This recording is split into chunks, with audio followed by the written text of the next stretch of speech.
और कहते हैं करमेती बाई जी मन ही मन उसी खोल में लेटी हुई भगवान कृष्ण का चिंतन कर रही हैं, भगवान कृष्ण के स्वरूप का ध्यान कर रही हैं।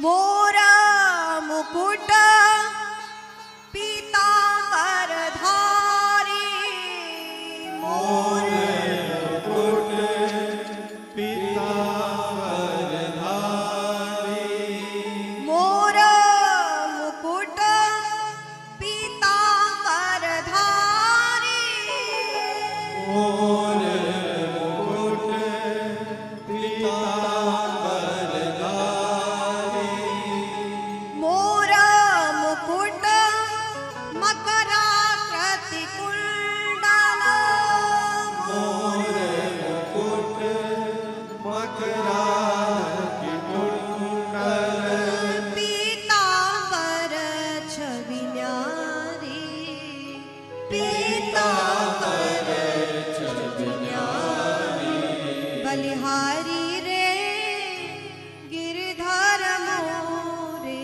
प्यारे, बलिहारी रे गिरधर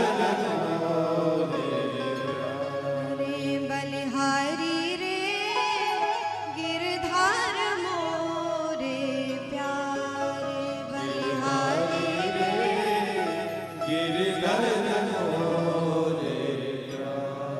उस ऊंट की खोल में पड़ी हुई भगवान का चिंतन कर रही हैं, भगवान की दिव्य छवि का स्मरण कर रही हैं और कहते हैं ना ऐसे समय में उन्हें भूख लगी ना प्यास लगी, कृष्ण चिंतन से ही मानो वह तृप्त हो रही हैं।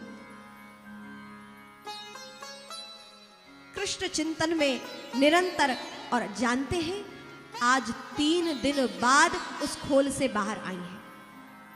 ऐसी दुर्गंध युक्त उस खोल से 3 दिन बाद करमेती बाई बाहर आई।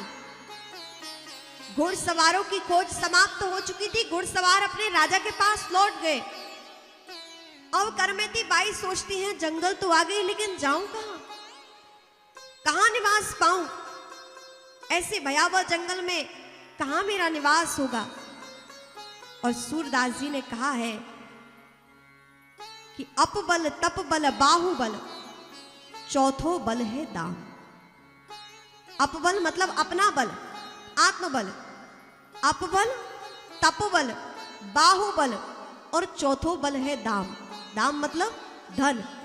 धन भी इतना बड़ा बल है कि आज संसार के बड़े बड़े कार्य भी धन के प्रभाव से हो जाते हैं।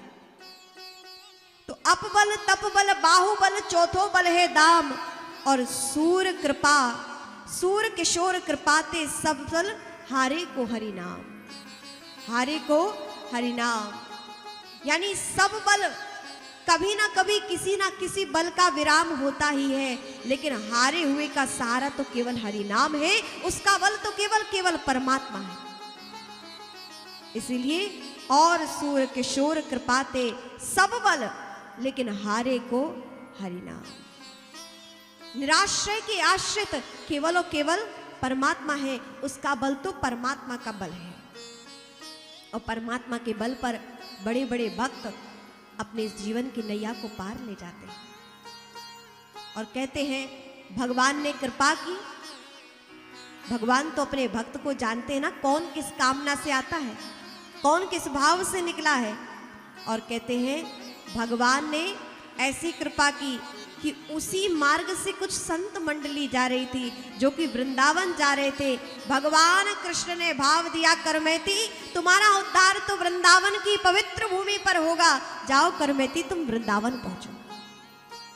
इन सब संत टोलियों के समक्ष साथ हो जाओ, इन संतों का आधार लो, इन गुरु चरणों का आधार लो, वृंदावन में यमुना के किनारे तुम्हें मेरा दर्शन होगा। और करमेती बाई वृंदावन की ओर चल पड़ी।